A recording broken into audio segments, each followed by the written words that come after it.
Hi hello friends, வணக்கம். Welcome to my channel. இன்றைக்கி நம்ம பார்க்க போகிற ரெசிபி கடமான் நெய் வறுவல், அதாவது ஸ்குவிட் கீ ரோஸ்ட். அதுக்கு தேவையான பொருட்கள் என்னென்னு பார்த்துடலாம். கடமான் க்ளீன் பண்ணது 1 kg, 1 கப் தக்காளி, 1.5 கப் அளவு வெங்காயம், 2 ஸ்பூன் இஞ்சி பூண்டு விழுது, 2 பச்சை மிளகாய், கொத்தமல்லி, கருவேப்பிலை, பிரிஞ்சி இலை, ஒரு பட்டை, 3 டேபிள் ஸ்பூன் நெய் எடுத்திருக்கேன். கடமானை வாஷ் பண்ணி ட்ரையாக எடுத்து வச்சு ஒரு பவுலில் போட்டுக்கலாம். அதுக்கு தேவையான மசாலாவை ஆட் பண்ணிக்கலாம். 1 ஸ்பூன் அளவு red chilli powder, 1/2 spoon Kashmiri red chilli powder, 2 spoon அளவு தனியா பவுடர், 1/2 ஸ்பூன் ஜீரகப்பொடி, 1/2 ஸ்பூன் மஞ்சள் பொடி, 1/2 ஸ்பூன் மிளகு பொடி சேர்த்துக்கலாம். கொஞ்சம் போல் இஞ்சி பூண்டு விழுது சேர்த்துக்கலாம். உப்பு தேவையான அளவு சேர்த்துக்கிட்டு எல்லாத்தையும் ஒன்றா நல்லா மிக்ஸ் பண்ணி விட்டு ஒரு 1/2 hour போல் தனியாக எடுத்து வச்சு ஊற வச்சிடலாம். பாத்திரம் வச்சுக்கலாம். 2 ஸ்பூன் அளவு நெய் சேர்த்துக்கலாம். நெய் சூடானதும் பிரிஞ்சி இலை, பட்டை, கடல்பாசி எல்லாத்தையும் சேர்த்துக்கலாம். கருவேப்பிலை சேர்த்துக்கலாம். பச்சை மிளகாய் சேர்த்துக்கலாம். வெங்காயத்தை சேர்த்துக்கலாம். எல்லாத்தையும் ஒன்றா நல்லா கலந்து விட்டு ஆனியன் நல்லா கோல்டன் ப்ரௌனிஷ் ஆகிற வரைக்கும் ஃப்ரை பண்ணிக்கலாம். ஆனியன் நல்லா ஃப்ரை ஆனதும் தக்காளி சேர்த்துக்கலாம்.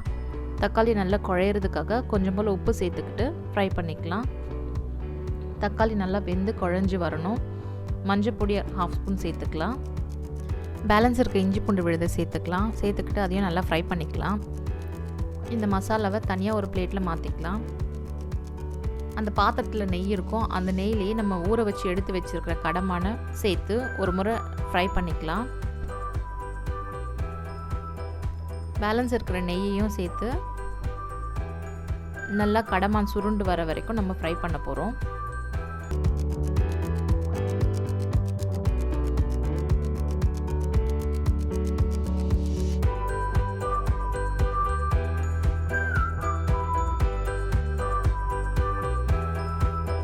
நார்மலாகவே கடமானில் தண்ணி விட ஆரம்பிக்கும். ஸோ நம்ம தண்ணி சேர்க்க வேண்டிய அவசியம் இல்லை. அது மட்டும் இல்லாமல் நம்ம ட்ரை ரோஸ்ட் பண்ண போகிறோம். ஸோ கண்டிப்பாக தண்ணி சேர்க்கவே கூடாது.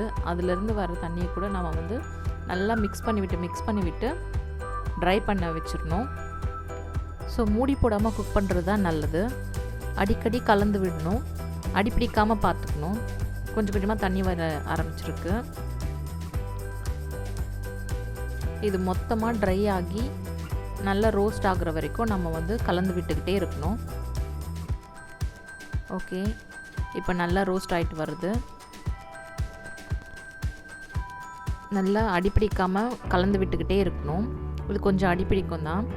மண்பானையில் செய்யும்போது அதோட மனமே ரொம்ப தனியாக இருக்கும்.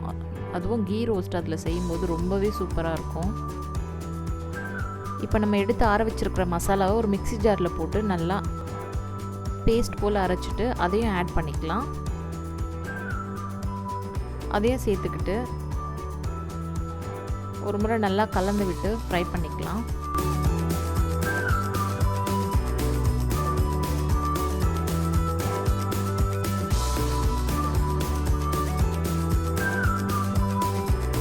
நல்லா ஃப்ரை ஆனதும் கொத்தமல்லி தூவி ஸ்டவ் ஆஃப் பண்ணிக்கலாம். நம்மளோட ஸ்குவிட் கீ ரோஸ்ட் கடமான் நெய் வறுவல் ரெடி ஆகிடுச்சு. இது ரொம்பவே யம்மியாக இருக்கும். கண்டிப்பாக நீங்கள் உங்கள் வீட்டில் ட்ரை பண்ணி பாருங்கள். ட்ரை பண்ணி பார்த்துட்டு எப்படி இருந்துச்சுன்னு மறக்காமல் எனக்கு கமெண்ட்டில் சொல்லிவிடுங்க. ஓகே ஃப்ரெண்ட்ஸ், இந்த வீடியோ உங்களுக்கு பிடிச்சிருந்தா மறக்காமல் லைக் பண்ணுங்கள், ஷேர் பண்ணுங்கள், கமெண்ட் பண்ணுங்கள். என்னோடய சேனலை சப்ஸ்கிரைப் பண்ணலைன்னா மறக்காமல் சப்ஸ்கிரைப் பண்ணிக்கோங்க. பக்கத்தில் இருக்க பெல் ஐக்கானை கிளிக் பண்ணிக்கோங்க. ஸோ என்னோடய நோட்டிஃபிகேஷன்ஸ் எல்லாம் உங்களுக்கு ரெகுலராக வரும். நெக்ஸ்ட் வீக் இன்னொரு ரெசிபியோடு நான் உங்களை மீட் பண்ணுறேன். அது வரைக்கும் தேங்க்யூ, பாய், டாட்டா.